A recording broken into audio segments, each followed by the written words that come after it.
ঈদ মুবারক। ঈদ মুবারক দাদা। তো আমি গ্রামের বাড়িতে বেড়াতে এসেছি, তোমার সঙ্গে হঠাৎ দেখা হয়ে গেল, এটা আমারও খুব সৌভাগ্যের বিষয়। এইটা দাদা ভুল কথা, আদর, তুমি আমাদের খুব আদরের এবং ভালোবাসার, ঠিক আছে?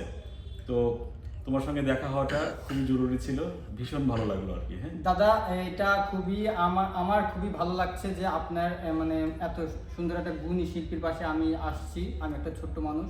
তো দর্শকবিন্দু, আমার পেজে আপনাদেরকে অনেক আগে এটা দেওয়া উচিত ছিল, কিন্তু আমি দিতে পারিনি দাদার সময়ের ব্যস্ততার জন্য। আজকে দাদার একটা সুন্দর গান শুনবো আপনাদের। শোনাব না, আমি ঠিক আছে, আমি মনে যা আসে তাই আর কি। শিওর শিওর দাদা।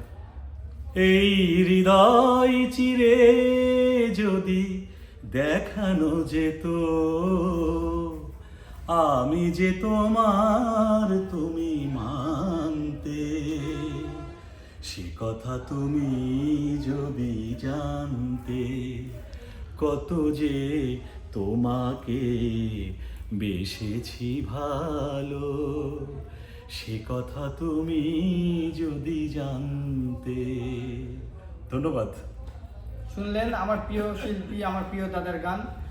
কেমন লাগছে অবশ্যই কমেন্ট করে আপনারা সবাই জানাবেন। আল্লাহ হাফেজ।